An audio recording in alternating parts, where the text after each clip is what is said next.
તો અયોધ્યામાં ભગવાન રામનો પ્રાણ પ્રતિષ્ઠા મહોત્સવ જ્યારે યોજાઈ રહ્યો છે તો ગુજરાતથી સાધુ સંતો પહોંચી રહ્યા છે અયોધ્યા.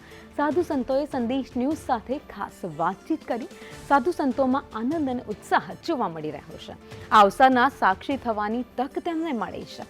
તો અમારા માટે લાગણીસભર ક્ષણ છે તેવું સંતો કહી રહ્યા છે.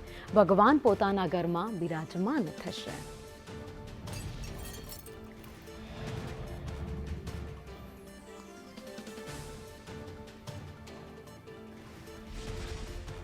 સાધુ સંતોમાં આનંદ ઉત્સાહ છે અને તમામ લોકો કહી રહ્યા છે કે આનંદ સમાઈ નથી રહ્યો અમારામાં કે ભગવાન રામ ફરી એક વખત 500 વર્ષના વનવાસ બાદ ફરી એક વખત અવધમાં પધારવા જઈ રહ્યા છે અને 22 તારીખનો એ દિવસ છે. મોટી સંખ્યામાં જે સાધુ સંતો છે તે મારી સાથે છે, તેમની સાથે વાત કરીએ ને. આજે ભગવાન રામના 500 વર્ષના વનવાસ પછી ભગવાન જયારે રામલલા એમના દિવ્ય દરબારમાં બિરાજમાન થયા છે ત્યારે એ અવસરના સાક્ષી થવાનું મને અવસર પ્રાપ્ત થયું.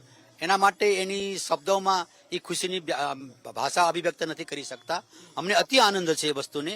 અને આજે જીવનનું સર્વોત્કૃષ્ટ અગર કોઈ પલ છે, કોઈ ક્ષણ છે, જે પરમ દિવસે 22 તારીખે ભગવાન રામલલા બિરાજમાન થાય અને એમના દર્શન કરીએ એ પલ અમને અનુભવ કરશું. એક અમારા ગામડામાં એવી સાખી બોલે છે કે રામના વધારા સૌ વધે, આપ બળે વધે નહીં કોઈ. આપ બળે લંકામાં રાવણ વધ્યો, જેને પલમાં લંકા ખોઈ. એવા આજે રાજા રામચંદ્ર ભગવાનની પ્રતિષ્ઠા 2 દિવસ પછી છે. એનો અમને સંતોને એટલો બધો આનંદ છે, હરખની હેલી છે. અમને એમ થાય કે નાચવા માંડી, દાંત બની નાચવા માંડી, એટલો આનંદ છે. 500 વર્ષ પછી ભગવાન જયારે ફરી એમની પુનઃ પ્રતિષ્ઠા થઈ રહી છે ત્યારે એને આનંદની કઈ વાત કરી એવો અમારી પાસે આમ ભાવ વ્યક્ત કરવો, પણ કઈ રીતે વ્યક્ત કરવો એટલી ખુશી થઈ રહી છે.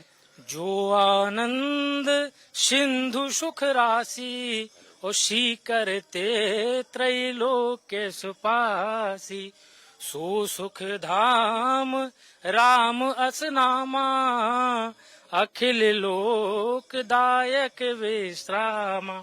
भगवान तो आनंद के सिंधु हैं और सिंधु के हम लोग बिंदु हैं, और सिंधु में और बिंदु में बहुत ही अंतर है. तो हम लोग उसका बखान नहीं कर सकते. इतना आनंद आ रहा है अयोध्या में कि नीति प्रीति परमार्थ स्वार्थ कौन राम सम जाने जतारथ. भगवान के राम जी के समान कोई नीतिकार नहीं है और भगवान के समान कोई प्रीतिकार नहीं है. और